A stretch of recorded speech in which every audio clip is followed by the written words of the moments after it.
All right, what's going on, everybody? As promised, we are going live tonight. I have with me my friend Kos.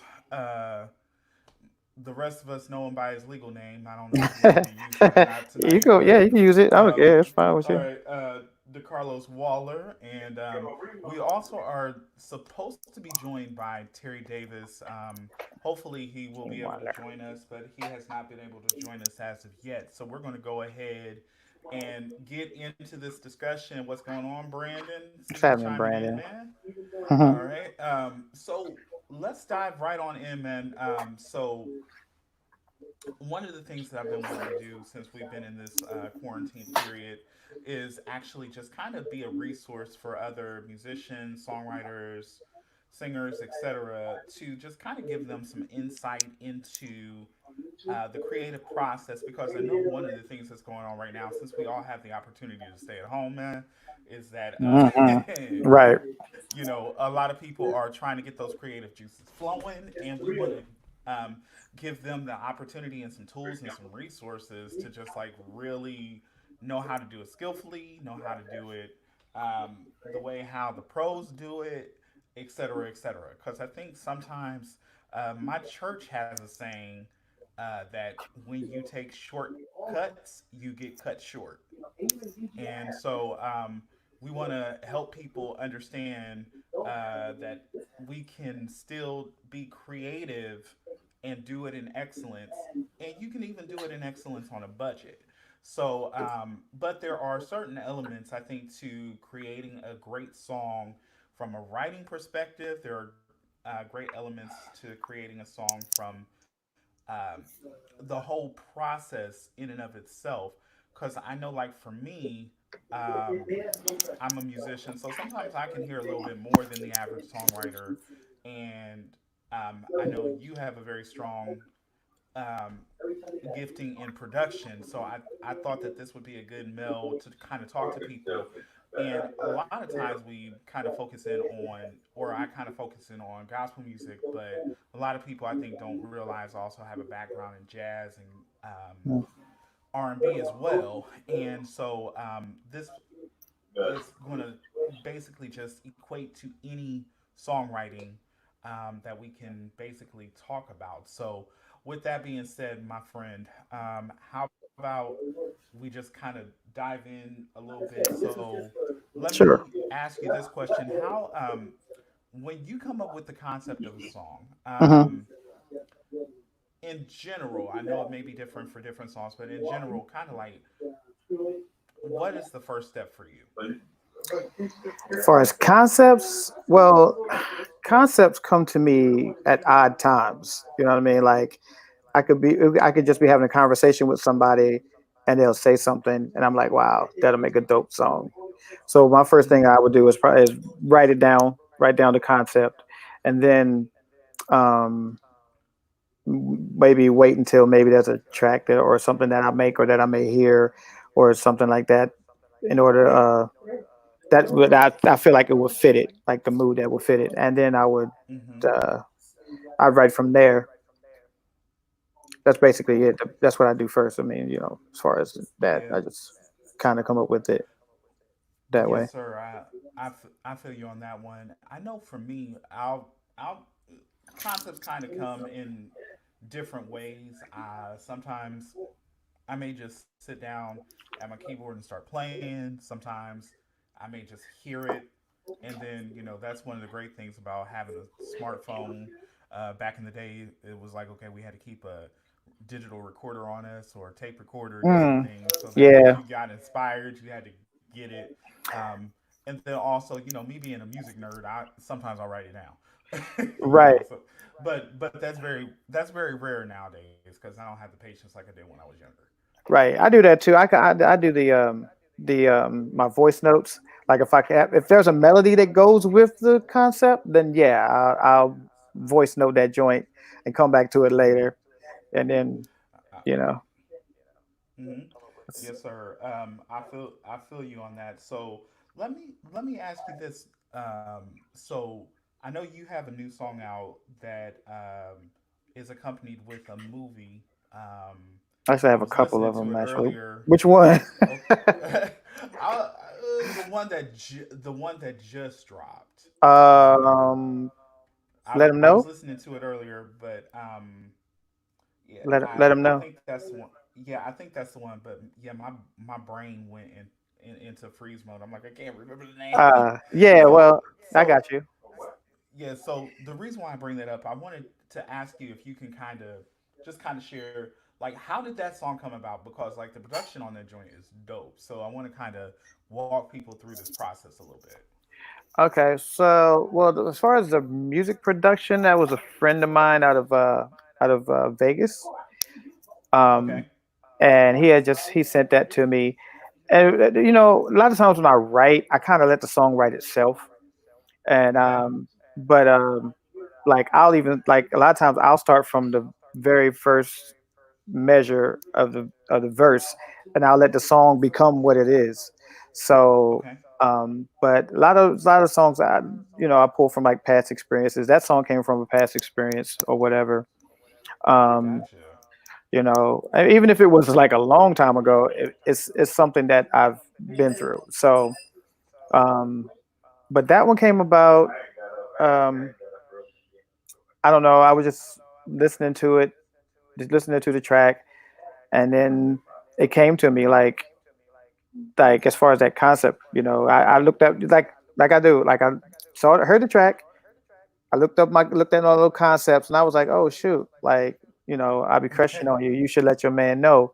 You know what I'm saying? So I was like, I thought it was over till last night, because that's kind of how it was. Like I thought, me and the person was over until I got a phone call, and then that's kind of how that happened. Uh, So that's kind of how it okay. came about. I'm not even going to start with that one. Yeah, no, it was a I long time know. ago, so it's all Uh, good. It's all good. uh, but yeah, so one of the things that okay, so like you said, so you had the concept, you know, lyric. Did you get the lyrics before or during? What? How did you get it? How'd you get the lyrical content after You know the what? concept was presented? Okay, well, that's the thing that I do. I don't write lyrics down anymore. I used to sit and write a song out, but now I do it as it goes along. I'll just sing phrase by phrase, like when I started, thought it was over till last night. Then I let it next measure play, and I was like, what's next? What's next? And oh, you think of me when you and your man fight. So you know what I'm saying. So that's kind of Mm-hmm. how I do it. So the lyrical content just comes as it comes. Um, there's no sitting down and thinking about it and writing it. It's kind of like it just comes organically. Okay. Yeah. Yes, sir. Cool. So what I would, so I definitely would say that for me, I know whenever I get a concept for a song, I was told my volume was low, so I'm Oh yeah, brought it up good, good, some. good. Yeah, I hear it now. I hear you. uh, Yeah, I can hear you anyway. But yeah, I I'm, got you. yeah, I was gonna say, why didn't you say something, dude? But anyway, so long and short, what I was getting ready to say though was that I know for me, a lot of times when I'm creating a song, when I'm in that phase of the song of actually just kind of trying to piece it together like that, Mhm. I'm with you too. I'll do it organically, but Mhm. I know me. I put that record button so that when it is coming organically, that I can remember it later. You know what I Right. mean? Because Right. sometimes I know, like, as of recent, there have been like two or three songs that I've written that if I had not done that, Right. my I would not have the song completed because I'm like, ooh, I know that's sometimes it's just good. some of your dopest You, stuff too. Like you be like, yeah, it's like, oh, I just forgot it. Oh man. So, but yeah, so when we talk about that, so like, and so what about the importance? And this is one of the things that I want to really talk to some of my friends and fam who are new to the songwriting game, who haven't been in it as long as you and I have. Because even though now the funny thing is, you look younger than me, but you're older than me. and Okay. and so I mean and if you think about it, I was like, this is kind of a weird statement to say because neither one of us are really this old, but I think Right. between the two of us, we have probably close to uh, 60 years in the game. Like I said, Yeah. Yeah. Yeah. collectively, not each.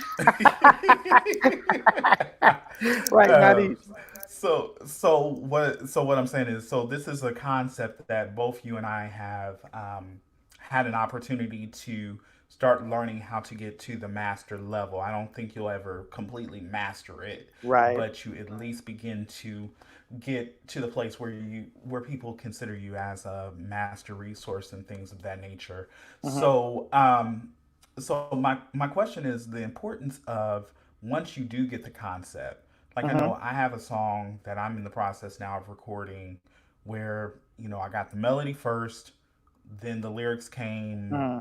and then it's like, okay, now I'm fleshing out the production and whatnot. A lot of times we can do a lot of the a lot of what we call pre-production at home because home recording has become much more affordable. Hmm. So if you can also, especially since you have the opportunity to record with a lot of well-known artists or more established artists, what is the importance of the pre-production element of the process? Because I think that sometimes it is taken for granted, but it is definitely something that I think we need to definitely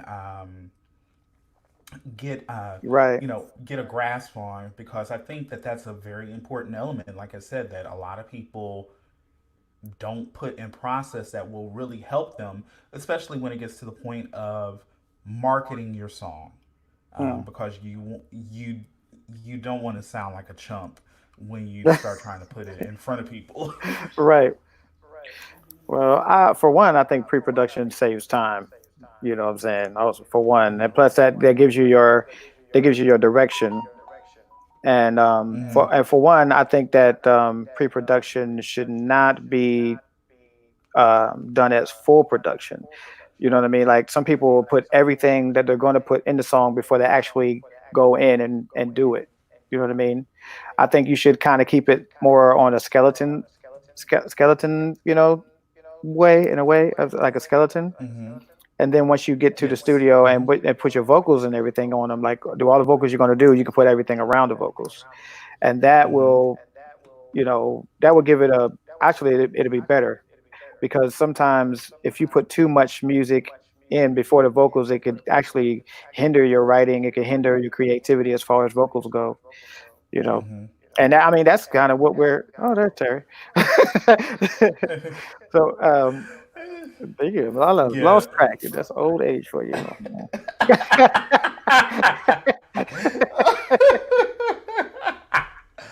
Oh man, Oh I am God. going to let you defend yourself on that comment, you goof.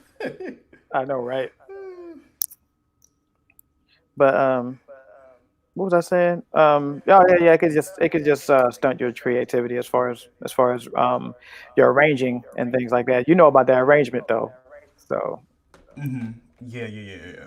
So, yeah, I was going to say, because I know, again, like I said, I think sometimes that is one of the things that those of us who have a stronger skill set in playing keys mm-hmm. maybe do have a little bit of an advantage at, is because we can hear Hear more different. Yeah. fully, where someone like yourself, who you have a great um, excuse me, you have a great ear for production, but Mm-hmm. unfortunately, you never got that mastery of the keyboard. Right. And Right. of course, I'm making fun of you because I remember back in the day when we were on the 4 tracks and all that stuff, and Yeah. we were tracking out stuff, and you made me do everything, um, with the exception of maybe like some little small keyboard lines you would do, and then the drum beats, because I suck at trying to create drum beats.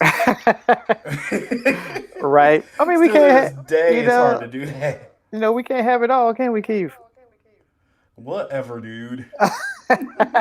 I mean, yo, you got the keys, I got the drums. You know, that's you know what I'm saying.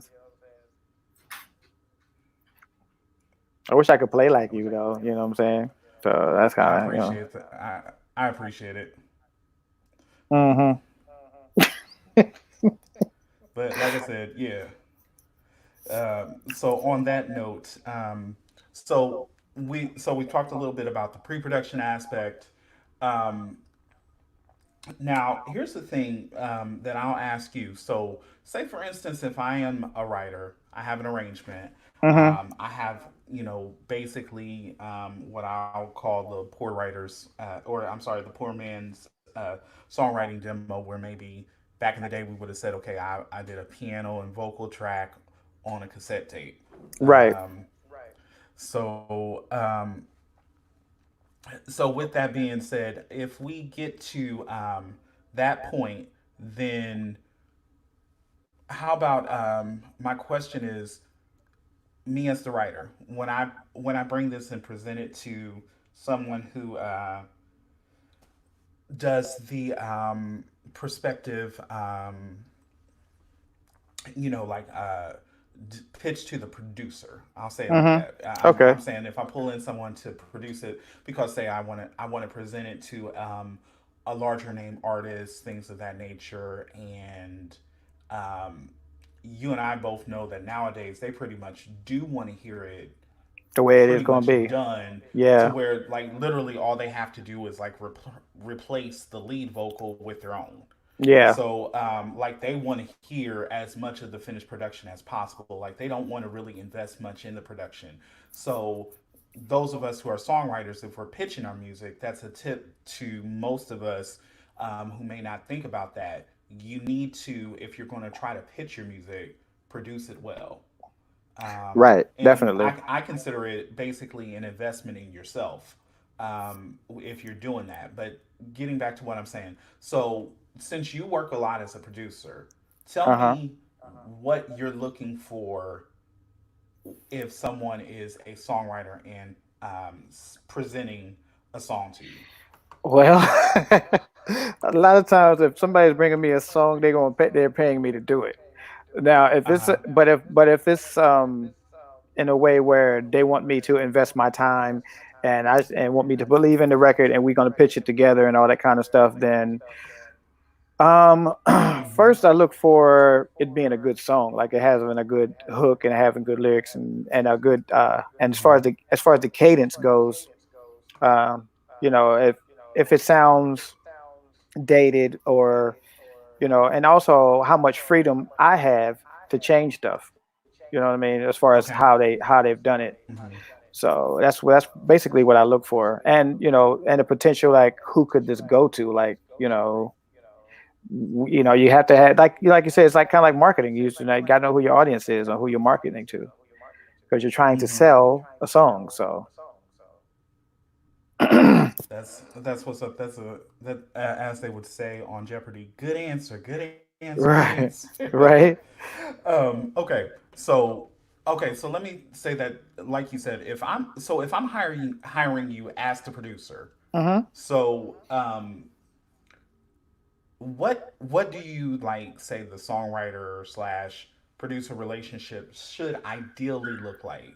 Because I always think that a songwriter's relationship with a producer should basically be very it should be very complimentary, like and the roles should be defined. That's why I'm not against contracts when producers and songwriters work together, because sometimes when you get creatives together, there's a tug of war for control.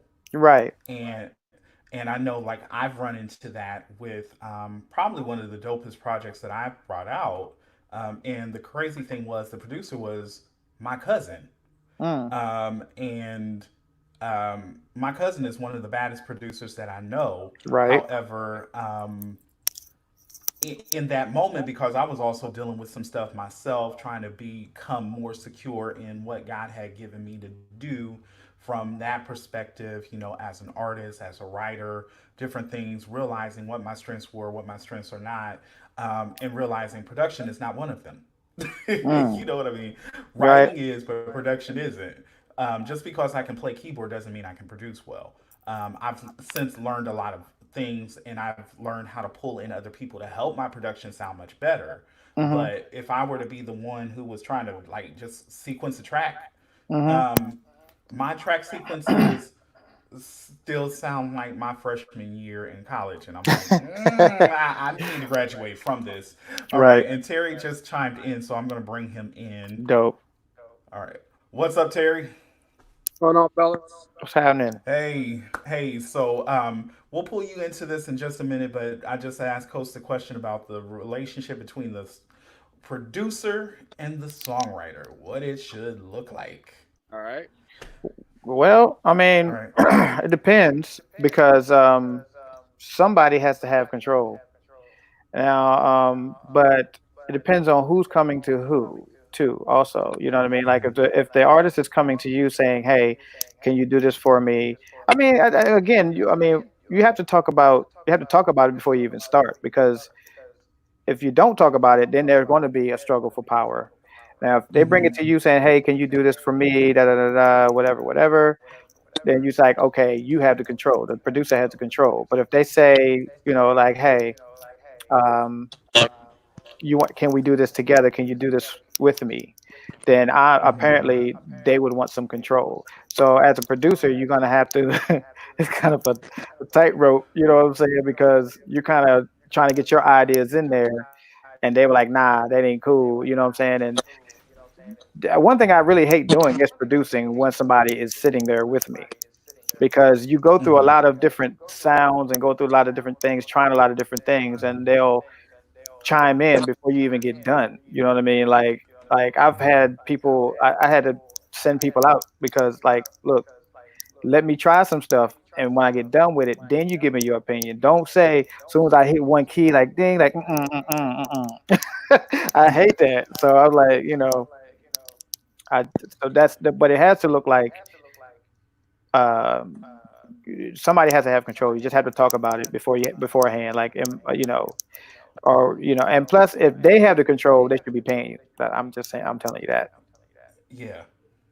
Yeah, and I think also this is one of the things for me that I also share with people all the time is that when we talk about the songwriter production relationship, me as a songwriter, I think that we have to also keep in mind that even though we've hired you to do a job, we've got to let you do the job.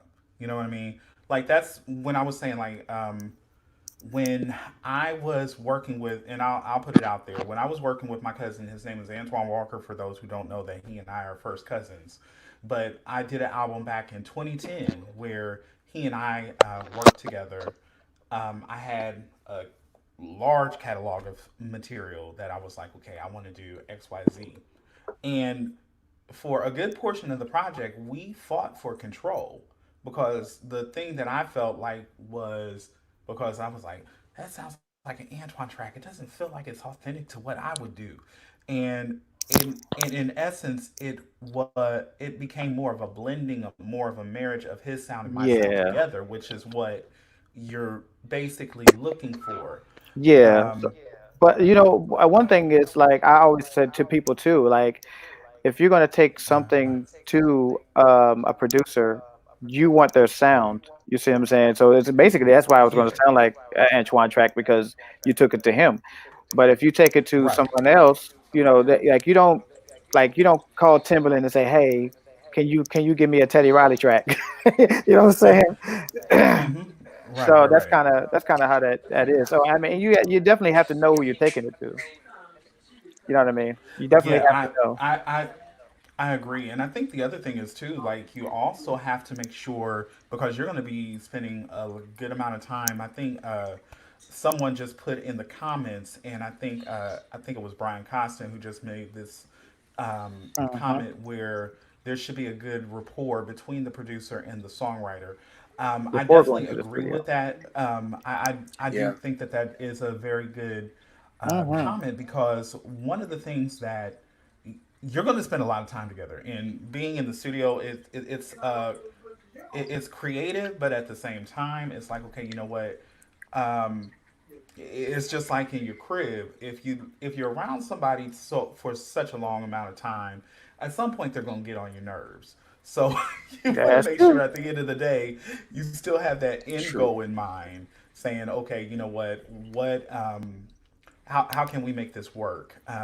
So I think that we have definitely some good foundation. Terry, I want to pull you into the conversation. So basically, we all three have kind of like our different strong suits as far as our styles and whatnot. I think we're all very versatile in our writing, but I know you come from more of a traditional gospel background.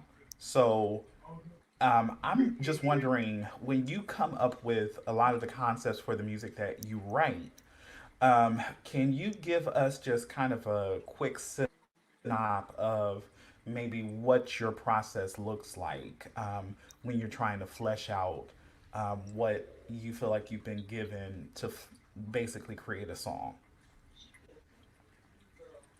As far as my process is concerned, I'll just tell you right now, pretty much everything that I write, I always hear the recorded version. I mean, just everything, Mm, uh, Okay. keys, music, mm, the whole shebang. I hear all of it. Sometimes it'll be just, maybe just I'll get the melody for a song, or it may just it may be that I'll get the chorus. It really just depends. I may get it all at once, or I get it all in pieces, uh, and it goes that way. mm. I'm glad somebody does. That's not me. I hear sometimes I hear that too. Like you can hear the whole thing. Like Yeah, I mean sometimes, yeah, but Yeah, more yeah. more often than not, I'm more of a melodic writer. Like I'll get melody and then I'll base my harmonics around where I Hmm. feel like the melody is going. mm, Every once in a while, I may. This is odd for me. Sometimes I may even get chords first, and then base my melody around a chord pattern. wow, chord first in Um, your head or on a Yeah, so that's where my classical songwriting background or my classical piano background comes into play is I because I learned how to um, visualize a lot of this. I can sometimes I can and it might sound real strange, but I'm just mad serious. Sometimes I can visualize it and write it out that way and then come back and say, okay, yeah, that's definitely what I was hearing. So I don't do that as much anymore, but there have been times that yeah, I could just do that, you know. Um, well, yes, sir, Marvin, I would agree. Marvin Miller just said that you write masterful compositions, and I would be in agreement. but so so going back to Terry, a lot of times I know I've heard a lot of your music being sung by choral groups, things like that. Are so when you write, do you hear like choir when you write a lot of times, or are you hearing ensemble? Like how has that shifted for you, especially the way how the sound of the industry has adapted?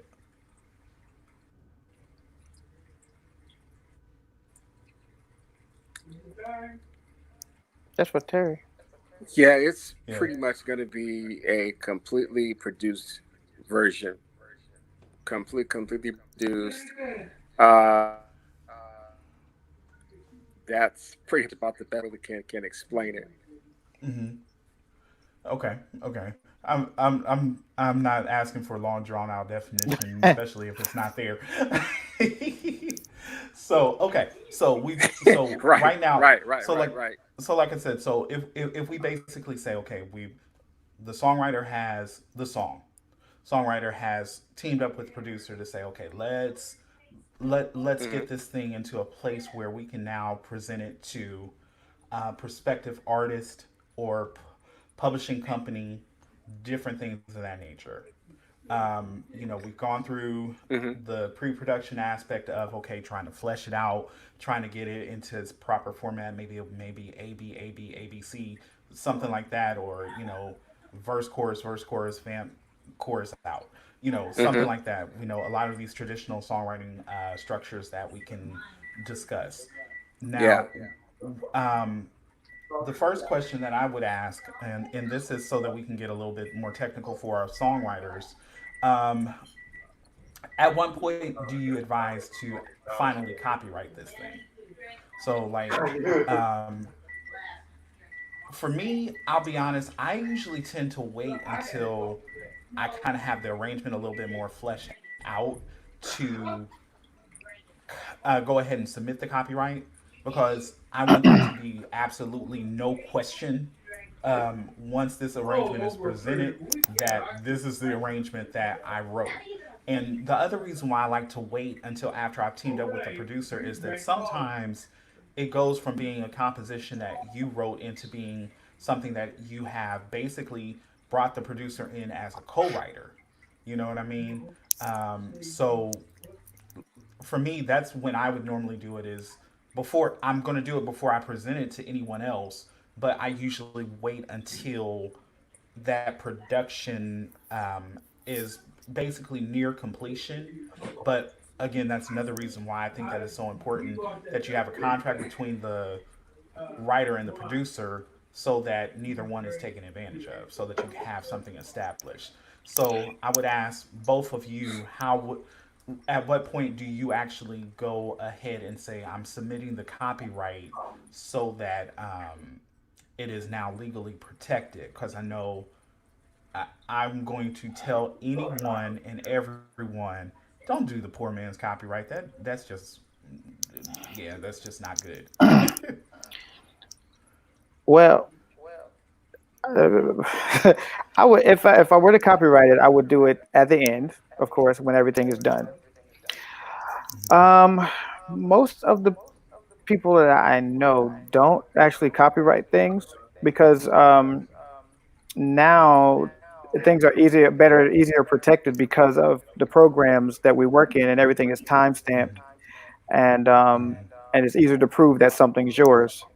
But then again, I mean, I think it's still important to copyright things just to have double protection. You know what I mean?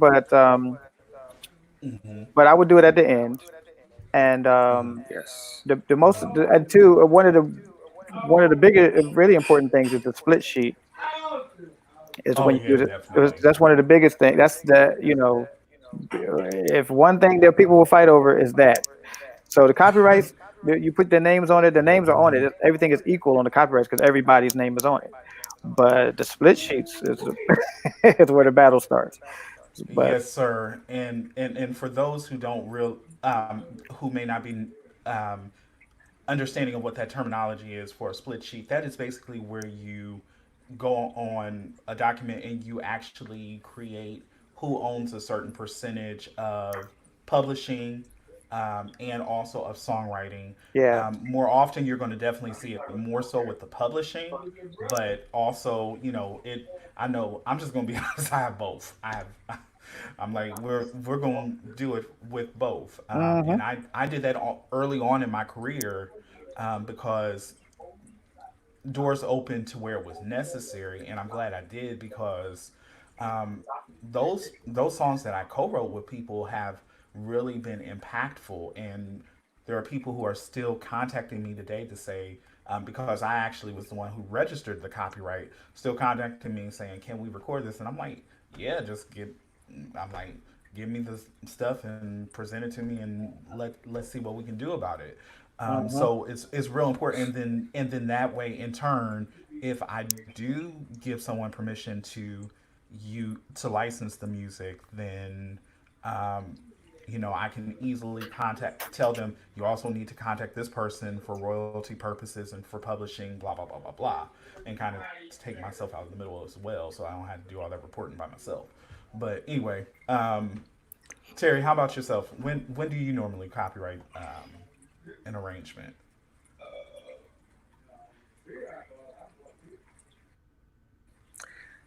Uh, I usually will. at least get a somewhat clean version of a song.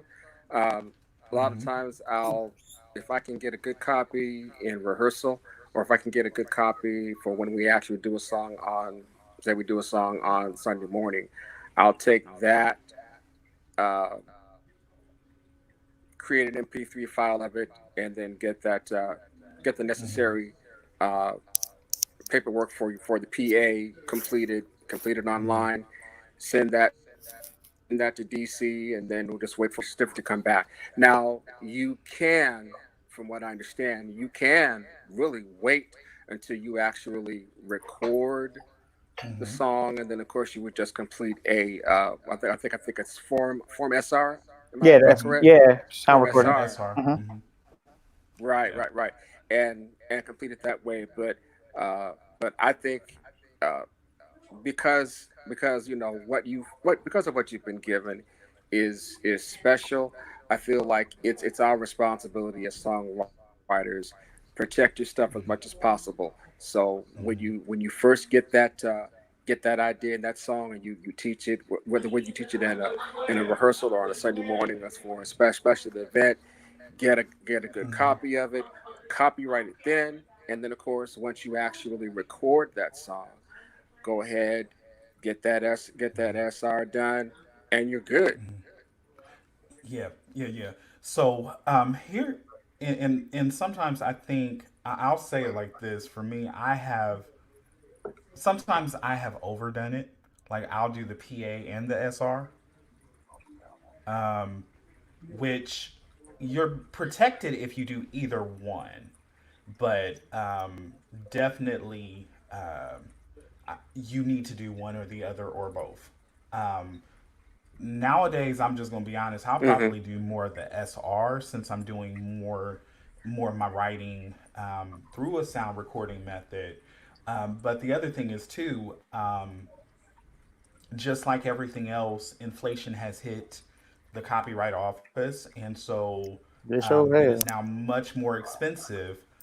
Especially, I will say, don't ever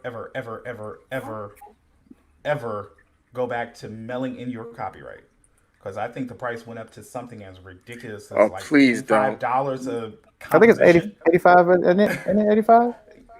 I think to mail it in, I think so. I think so.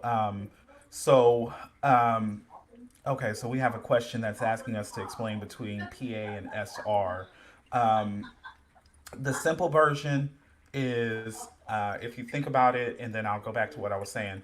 SR, sound recording. So that's basically like the Right. easy way to define it. PA is more of like public, accessible. So more so of like, that's going to be music, lyrics. It kind of covers like if you're writing sheet music, Mm. if you're writing a musical, things like that. That's kind of more of Hmm. what that form is for.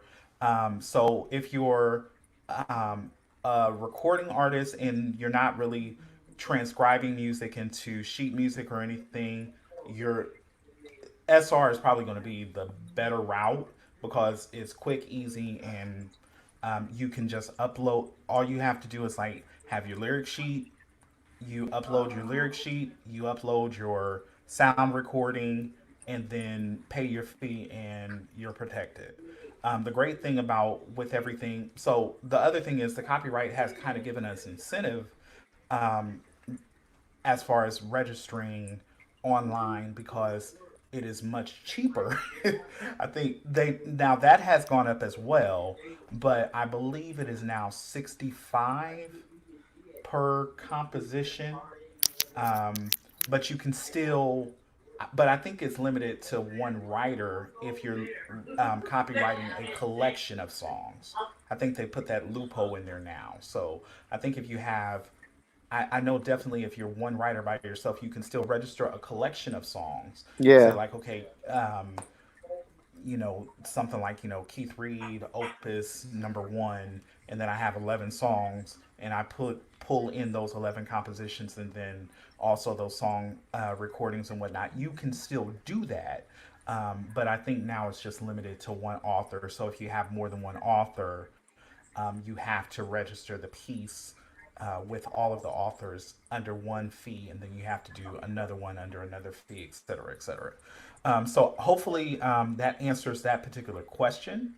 But and also, I want to encourage those who are watching us. Please, please, please, if you have questions, throw it in the chat. If my brothers can't see it, I'll make sure that they can because I can see all that stuff, I and I'll can make sure to bring it I up. can see it, but I Um, can't write anything out or anything. I don't know how to do that. It's just I don't see it.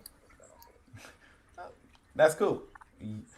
I might try to. I can type somewhat, but I'm not going to claim to be a master typist. But if it's worth repeating in the comments, I'll put it in there.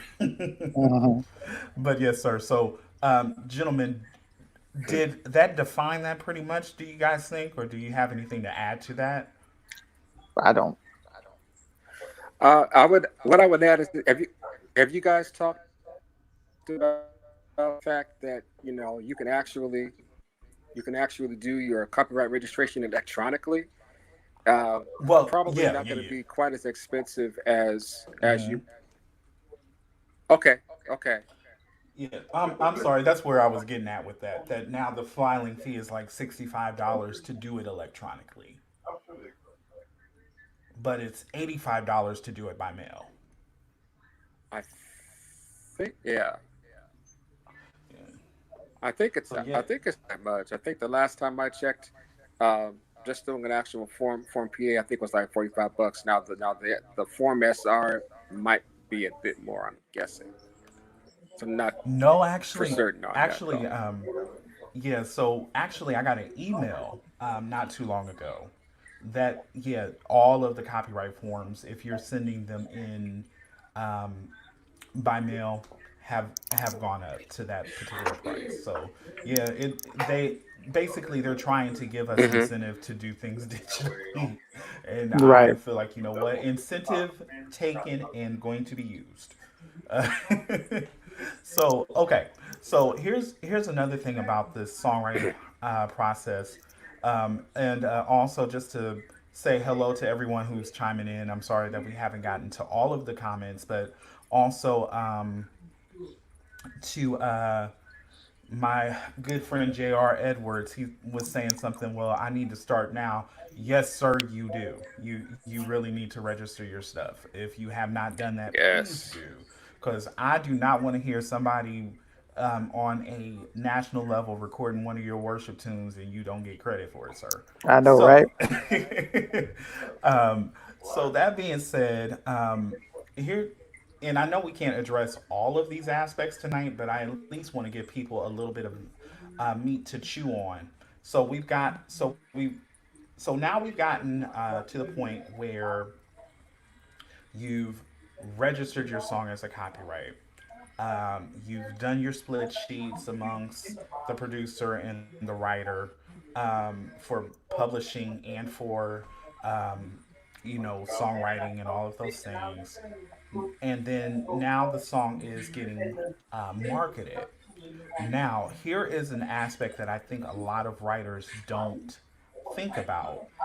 Um, but once your song is actually on the radio, especially if it's with an independent artist, it might be a little more easy to do this. But this is where you make sure you have good contracts from the beginning and whatnot. But then you need to make sure that you are registered with a songwriting organization so that you can collect royalties Hmm. on the music. Um, and but there's also another step in being able to calculate royalties as well that I think people forget about. So but you want to be registered with a songwriting organization, especially if you're someone who is a serious songwriter. The two most common are ASCAP and BMI. Hmm. They both have their advantages, so it's just more so which one you think is a better fit for you. You know, there's advantages to both, like I said, but in my opinion, I registered with BMI myself because I just felt like BMI was the better fit for the world I was walking in. And you know, someone else may do ASCAP. Mm, There's another organization called CSAC. Um, and I think there's also GMA is another one that's specific to gospel, but that one is like very exclusive. It's like invitation only. But the mm. other ones are a little easier to get into. Yeah, I told you before we started, bro. I was like, I've turned into a nerd when it comes to all of Wow. this. But yeah, so but the ones that we commonly think about are ASCAP and BMI. And the importance of registering with them is that they do track all of this information and will make sure that you do get cut a check if you are due to get cut a check. So, because I know because of the fact that you work in this industry a lot more than we do as far as with some of the mainstream artists. Um, can you let people know Hmm. why it is so important to do this? And then after that, I don't know if you saw that question from JR, but if you did, if you want to answer that as well. If not, I'll bring it up after you answer this one. Okay, so I mean that was a long question. So what was it, just to the question? Okay, so my thing. Okay, so my question is simple and to the point. It is the importance of why you want to be a songwriter who's registered with a performing rights, or I'm sorry, with a songwriter um, organization such as ASCAP or BMI. Um, like I said, especially since you've had the opportunity to work with a little bit more well-known artists as of late, Yeah, well, why has that been important for you in that regard? because if you don't have it, you won't get paid. That's the short answer.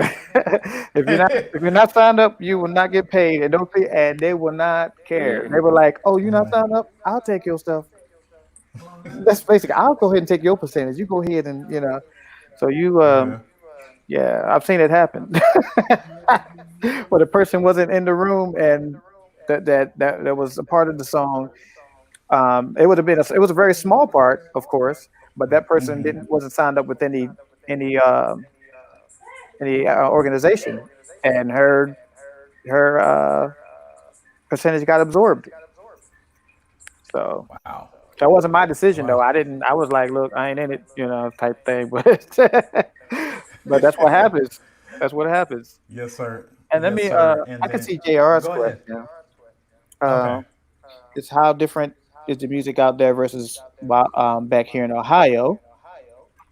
Well, He doesn't know that you going back and forth, do no, I guess he doesn't. But we? but it's not very much different as far as gospel or church or whatever it goes. And as far as secular, eh, it's not a whole lot different. I mean, people have different vibes out there, but because of the maybe because of the culture. But other than that, it's not too much different. Um, as far as working with artists, it's harder working with Christian artists or secular artists. um, that you know, I'd say maybe I don't know. I think an artist is an artist, but mostly I think good that answer. yeah, artist is an artist. But as far as industry people go, uh, I mean, I run into more difficult people doing R&B, and then than in the Christian world. So I mean, You hmm? you're one of the first people I've heard say that, man. Like Yeah. seriously. Well, that's because I haven't Um, really worked with a whole lot of gospel artists, really, as far as in the industry. But I've been mhm. exposed to some people in the secular realm that it's like Listen, if you didn't need the money, you would listen. not There work are with them stories again. that can be Put it told. that way. Yeah, there are stories that can be told, and There's certainly I'm not telling them as of today. Um, oh, I have but stories. yes, If you so want to hear, I got yeah, one. I'm because playing. right. Well, here's the thing too. I grew up in a musical family, so I've been around it my entire life. So Hmm. I've seen the good, bad, the ugly, and in between. And and it's like sometimes you're like, wow, Mm. that ain't who I expected to be, the real person. Yeah, yeah, You that's know, true. That's and true. yeah. But yes, sir. So, Terry, um, I want to ask you Yeah. something.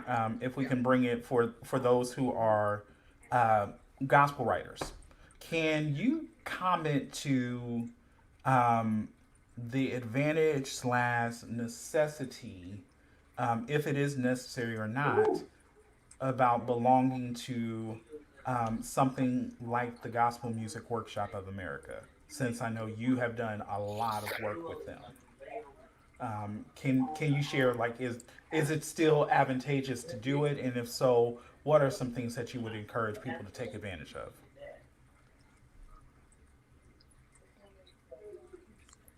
Okay, if you're talking about like if you get yourself affiliated with, I think it's a GMWA, is that what you're referring to? Yes, sir. Is that what you're referring to, Keith? Yes, sir. Okay, okay. Yeah, there definitely are some advantages. Of course, now, if you're going to do something like that and you want to share your music with GMWA, it's definitely possible. One of the things that is required, though, you have to be a functioning part of the local chapter in the city in which you reside. So you can be an active member, or you can be like I am currently now. I'm a member. I'm just not as active at the moment, but I Mm-hmm. still can. If I wanted to submit some music to GMWA, the opportunities are definitely there. Uh, I can submit music to mass choir, youth mass, uh, the women of worship. There's also a contemporary young adult division. I think they just got that started about 3 years ago. But I Okay. think that's by invitation only. So the opportunities are there. It's just a matter of taking advantage of them. I think also you can do the same with the I think it's the Love Fellowship Music and Arts Conference started by Edwin Hawkins some Mm-hmm. years ago. I think there's opportunity also there. Uh, yeah, I would encourage anyone, if there's some kind of an outlet where you can send your music to possibly be uh, presented, performed, and or recorded. Um, it's worth Mm-hmm. checking it out. Mm-hmm. Thank you for Uh, that information, sir. Keith, um, Mm-hmm. I forgot, I didn't, I'm sorry, I was just went back and I looked at, it was a part of JR's question I didn't answer. Is do I find it easier to get paid out here in LA than I do in Ohio? And yeah, I do find it easier. You get paid more and everything. And there's, because I mean, it was because, you know, I was doing sessions out there in Ohio for, $300 a song for a whole produced song and everything. And people was like, $300, but, Mm-hmm. here you be like, give me 3,000. They be like, okay. So, what I'm saying? So, yeah, it's easier. Wow. It's easier to Wow. get paid Mm-hmm. here. Yeah. Yeah. I know, right? Yeah. Mm-hmm. That's the same thing. You Mm-hmm. tell somebody On the 3,000, they're like, okay, cool, I got you. yeah. Like, really? All right, On cool. Yeah, on the flip side, let me also say this to other Mhm. people who, it's okay that you are on a budget, but also keep in mind that if you're on a budget, you have to navigate within what your budget allows. You know what I Yeah, mean? So, and also I'll also say it like this as well, especially in a time like we are right now in this pandemic situation. If somebody is going to cut you a deal, let them offer to cut you a deal. Don't try to go in expecting the hookup just because. right. You know what I mean? Um, I've been great. Yeah. I've been graced where I have a lot of relationships with people who have offered to do things with me. My first question is, how much do you charge? Because the the the end result is if I can't afford it, I'm also going to be man enough and upfront enough to say, okay, you know what, I can't afford that, so I'm going to have to look elsewhere. And it will be up to them if they know, okay, I can't afford it. And I'm not saying that to them to say, okay, you know what, I don't think you're not worth what you're worth. I'll either Right. say, okay, I can't afford that right now, so I'm going to have to come back to you once I have it, or I'll just have to work within my resources. Because if my budget says, okay, you know what, I can invest $1,000 or $2,000 into full production, then I know I'm going to get my money's worth if I'm working with a reputable Right. producer. Right. If I am now, it may be more advantageous for you to maybe start with that $200, $300 producer because that's in your budget. And but here's the thing: you'll be able to have more access. You'll be able to have more, you know, more of that control aspect we talked about because you're both trying to kick in the door in the industry, so to speak. You know what I mean? Right. So, um, But a lot of times a producer Hmm. will work with you. I know I do. mhm. Like if they can't afford it, I would like, okay, so what can you afford? Like what can we Mhm. work out? You know what I'm saying? Because I mean, some money's better than no money. You know what I mean? So Right. Well, but that's what I'm saying is like you don't, but don't go in the door just asking for the right, hookup. yeah, you don't ask for the hookup. Yeah, Let them say, okay, you know what, I'm willing to work with you for this, and definitely, you'll because they find will tell you. oftentimes Yeah, that a lot of people will. But I mean, but let them present to you what they charge because they charge that legitimately for a reason. Okay, and we've got a couple of lengthy comments that I want to look at real quick. So Jr. just asked about what do y'all do with unfinished projects that you produced or stopped due to non-payment or whatever. Basically, how long do you keep the files? Jr. My simple answer would be until they resolve the debt because they're it's business. um, my answer would be I keep the files forever because I don't throw anything away. But as far as what do I do with the music, it Right. depends on what was done. Like if it was a track that I had already had and they didn't finish it, and then I would give them a chance. I would give them a while to resolve it, like you would.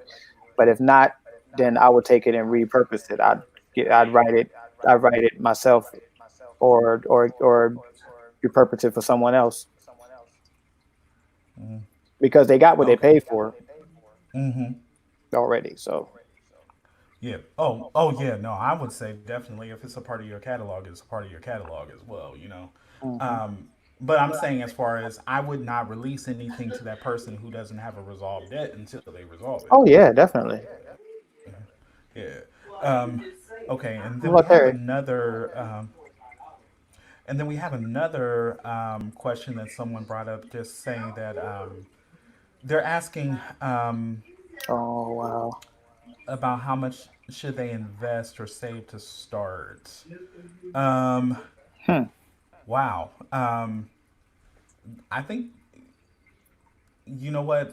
Do one of y'all want to answer that? I have an answer too, but I want to give one of you guys the opportunity to address that. Okay. Well, as far as I'm concerned, it depends on how far you want to go. Like, it does take a lot of money. I'd say to because the thing is, you have to use money now to work playlists, as far as on Spotify and things like that. Mm-hmm. There's people who you can pay to work those things. Depending on how much you give them, is how much uh, they can push your stuff. I'd say about middle of the road 20,000 you can get a good push with that. If not, you can do what I plan on doing is throwing every little bit of money I can get at it, like just throwing money at it. Mm-hmm. Making sure that your demographic is right. Make sure that Yeah. you're marketing towards the people that that's going to be relate to your music. Mm-hmm, mm-hmm. Yeah. So I would also say, cause like you said, it depends on where you want to go, where you are now, Yeah, where you are and now. Yeah. um, and I think the other thing too is that a lot of artists, if you're talking about from an artist perspective, since the question was asked from an artist perspective, a lot of artists don't go into the game with a business plan. Mm, And if you're going to be an artist, you need to literally Mm-hmm. write out a Mm-hmm. business plan just like you would any other business startup. Because that is literally what you are at that point. You are becoming a brand. You are becoming a business in and of itself. And so, what you have to do at that point is you have to plan. And like you said, 20,000 would be the ideal budget. Now, for many of us, that's a car, down payment I on a know, right? house. You know what I'm saying? Right. So, okay, for you, that may not be Yeah. the budget to get you started. But I think the other thing is to build where you are and be Mhm, consistent with what you're doing. So, for instance, what I mean by that Mm-hmm. is okay, maybe you can't afford. Well, I'm going to be honest. I'm like, okay, I can't afford 20,000. So I know I'm not going to be able to do that right now. But what I can afford is maybe I can afford 200 a mhm. month, to invest in marketing, to invest in different things. So, be realistic with it. I mean, even if it's, hey, if it's $10, $20, Yeah. invest that in yourself because it's going to pay off. Right. There's little things. And then the other thing is you have to be willing to put in the sweat equity. It's not going to happen overnight. And then the other Right. thing is you Mm-hmm. have to have a team. Like what you said, that 20,000 is not really going to be used by you specifically. It's going to be put into whoever is your media team to push your brand, to push your product. So the question is, where are you now, and where do you want to go? Plot out, plan out, let's go biblical for a second, write the vision, make it plain so that other people can understand what you're doing, so that as you pull in these people in Mm-hmm. your team, that you can actually begin to navigate and move toward that end goal. Because what you'll find is that there are people who are around you who love you and support you, who will be a part of your team in the beginning until you can pay the ones who really, really, really know what they're doing. Um, and you get there, and and just create that Mm-hmm. team, because you can't do it by yourself. I take it from somebody who tried to do that, and am glad that I look good bald, because yeah, I lost a lot of hair. It's I know I stupid. had to be stupid. But yeah, anyway, hopefully that gives some insight to that particular question. Terry, did you have anything to add with that? No, I think everything that's been said thus far is pretty much spot on. You definitely don't want to try to do everything by yourself. If you can get people uh, who have experience when it comes to marketing, promotion, design, all of that, it really does make it a whole lot easier. Now I know we've got the the DIY movement, and everybody is able to actually do some things in terms of producing a recording or a song on their own, and that's cool. But if you're one like myself, I'm a creative, and so there are certain things that I'm really not skilled or able to do. I have no problem going in and having someone to partner with me to help uh, get something done that I need, whether it's marketing, whether it's promotion, uh, doing like flyers for the project, Mm-hmm. doing design, um, cover design for the project. Mm-hmm. Uh, it's gonna definitely cost you an investment, but it'll be well worth it'll be well worth the cost once you see the end product. So yeah, I would encourage anybody by all means, uh, get some people to partner with you, put your team together, and then move forward with your plan. And as long as everybody is on board and everybody sees the vision as you then explain it, uh, you really shouldn't have any problem moving forward towards your goal.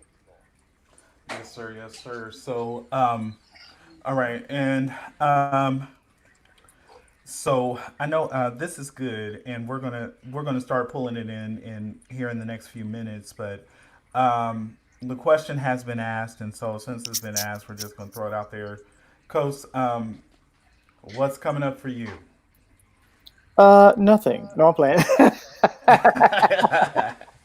No. Well, what's coming up? Okay, so first of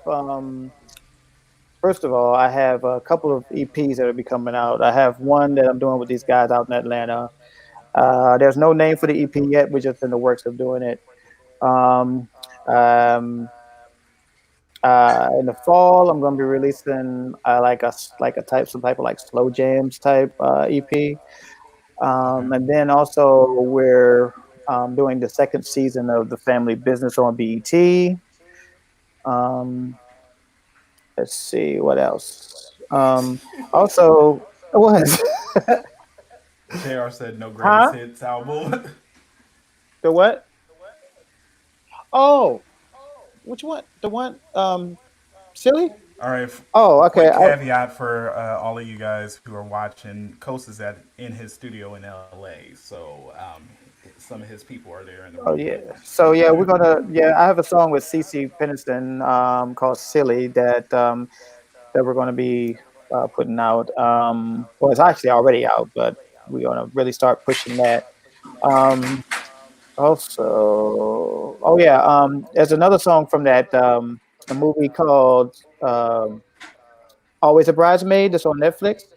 Um, everybody knows about the one song that comes on at the very end, but it's another song that's in that movie that we're going to release. It's called "Keep It Light On," and that's actually I think at the one of the it's on one of the wedding what you call it, reception scenes. The one where the guy gets drunk and he starts talking about "This is my woman." That part that song we'll release that one. What else? I was supposed to be working with Michelle today, but we're gonna have to revisit that.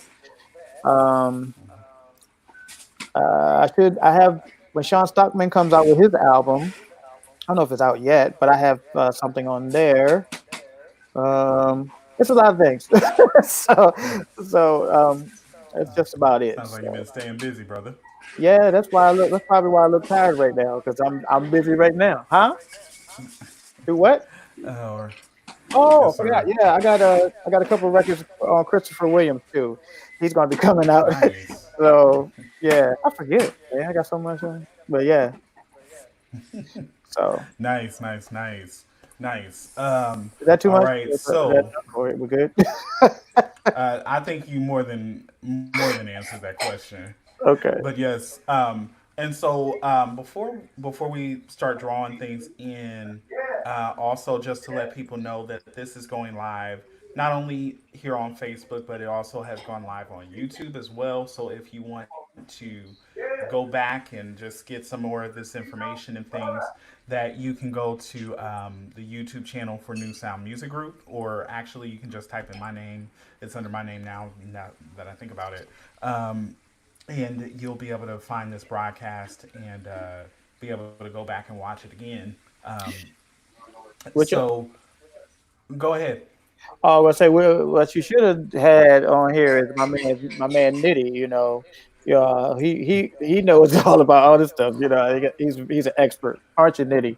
He We was with we, he was formerly of we ain't the done, formerly of the Track Masters. we So ain't done yet. back in the day, what We ain't done yet. If we you not want to we not pull them done in yet? to say what's up to the people, brother.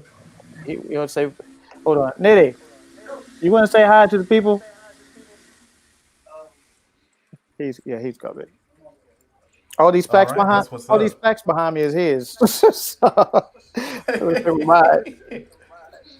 That's what's up. I'm gonna get some Oh though. I'm gonna man. get some. Here he comes. Oh man. Oh man. What's going on? You can see right there. Hey, You go. what's going on? Got it? What's Y'all see going me? on, sir? I don't know if y'all can hear me, but I don't know. Yeah, you can hear. You can hear All me. right, cool. All right. Yeah.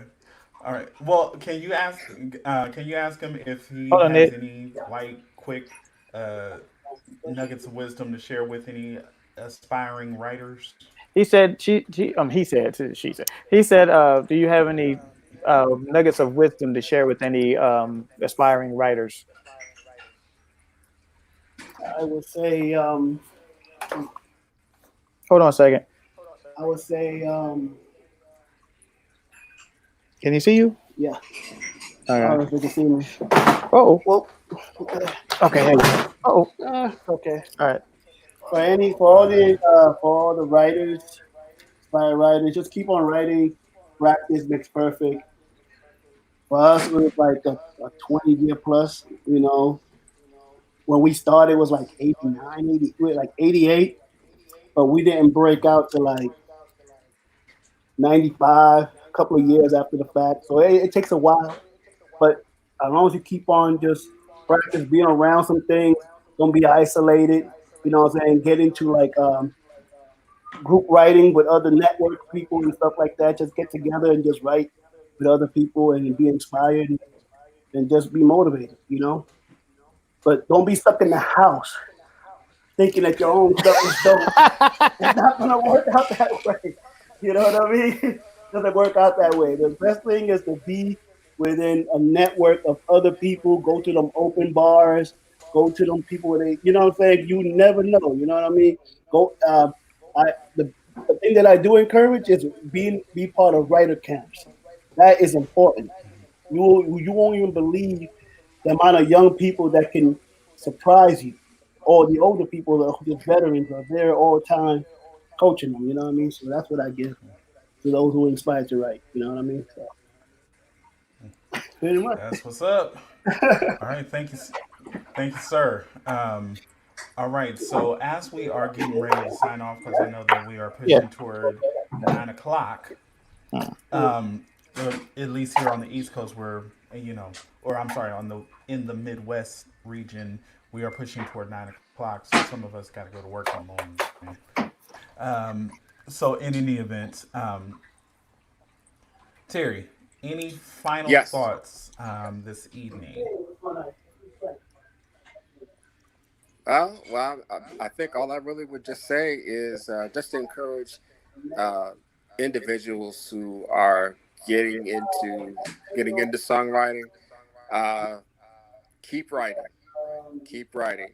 Uh, you may feel like every song you write is a great song, and that may very well be true.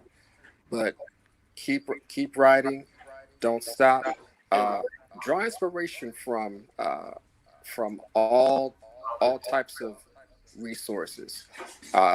You never know something that you see, something that you hear will click, and from there, when you get the idea, write it down immediately. And of course, thanks to technology, if you can't don't have anything to write it down, we have our mobile phones. Most of them have a notes feature.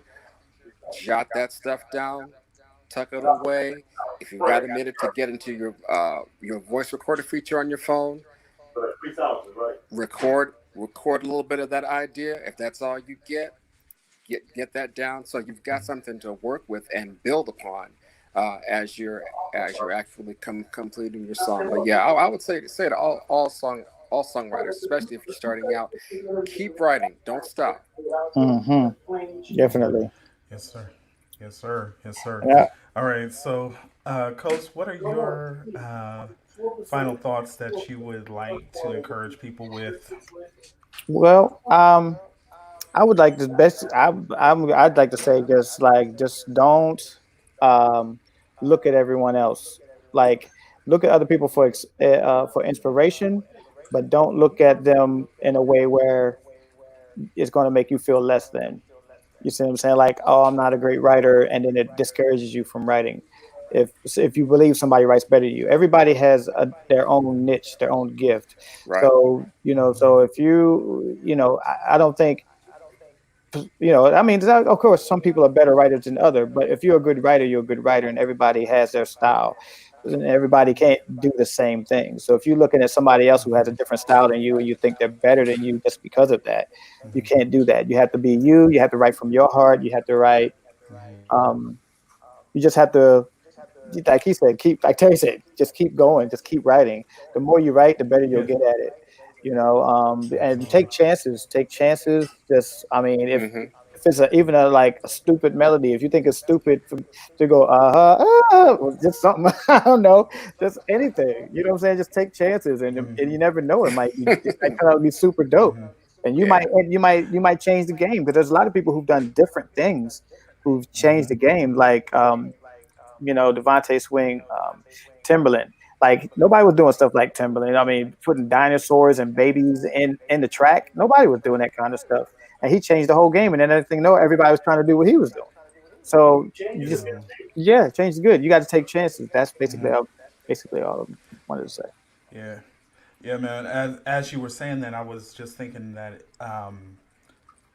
especially those of us who are creatives, we can be trend setters instead of trend followers. Hmm. And we should strive to do that with any and everything that we do. So I want to encourage all of our writers, like you said, keep writing. And one thing that I tell people all the time is be the best you that you can be. Mm. You want to invest in yourself. You want to do the research. Yes. You want to become. You want to do the things that it was going to be required to become a master at your craft. So maybe you might want to the one thing that I would say for any writer, if if you have the patience, learn an instrument. That would be one thing that I would encourage um, writers to do if you Hmm. have if you have the patience, because as you get older sometimes you don't have the patience or the discipline to pick up that particular skill set. But I think that that would be something that would be very helpful so that you can flesh out your ideas a little bit more. So that would be one of my big suggestions, is just if it's possible, learn how to play some type of instrument so that you can more effectively communicate your ideas to other people. So that being said, fellas, we got to do this again. This was fun. And time has kind of flown by unexpectedly. But I think when you're passionate about something, you can talk about it for hours. So before we sign off, Terry, if people want to find you on social media, if they're not already connected to you, what do they need to do?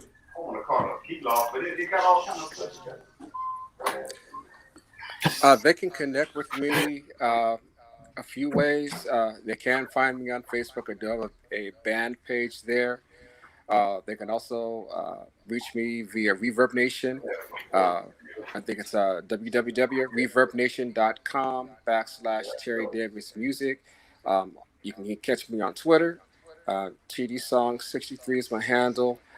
And if you're looking for the music from my initial project, Songwriter Stream, they can go to iTunes, Amazon, CD Baby. It's out there. Mm-hmm. Yes, sir. Yes, sir. Okay, awesome. And I'll answer JR's question for you, Coast. Um, how about we wait till the governor says we can actually gather together more than 10 people, and and then he can answer that question. Probably only 10 Uh, people gonna show up. What are you talking about? nah, more than 10 people gonna show up to a concert you do, you goof. So anyway, you already know just family alone is gonna be more than that. Right. Uh, Well, so just to tell them one thing, Proven is trying to do a reunion concert, so you might want to get in on that. Anyway, go ahead, Keith. Oh, okay, that's what's up. That's what's up. All right, what about you? Get in contact Um, with me. yeah, if people want to follow you on social media, etc., or even want to maybe reach out to you for some production work, Okay. just keep in mind Don't ask him to give you the hookup though. If he wants to do that, let him feel led. But anyway, yeah. Well, I'm on Instagram. Instagram is at CoSound. My Facebook band page is CoSound. Everything is pretty much CoSound except for my personal Facebook, which is the Carlos Waller, of course. Um, you can find me on any platform as far as music wise at DeCarlos Coast Waller. Um, oh yeah, of course YouTube, same thing. DeCarlos Coast Waller. There's a couple of coasts, well, a few coasts out there, so I had to put DeCarlos Coast Waller for me to be able to come up just for me. So Gotcha. yeah, so that's basically how you would get me. All right, that's what's up. And if anybody's interested in following me, my handles on Facebook and Instagram is Keith.j.read1. And then Twitter is like NSW12356. Don't ask me why I omitted the four. I just did Well, it. Well, you know, the name of the group is New Sound of Worship. So when I oh, okay. started I was like, Twitter, it what in the was world? Okay. under Twitter, it was under that idea. But also, just to give a real quick plug, on May the 30th, myself and Sophia Bethel Gibson. They're going to shoot me. Latoya Dowdo Berger and who's the other person? Oh, Sherry Wise Chafin. Oh, wow. I was really going to get shot if I forgot about her. Um, we're all going to be doing a evening of worship May 30th at 7 p.m. We're going live on Facebook. So I want to encourage people to set your calendars and join us that evening. It is going to be an epic night. We may even get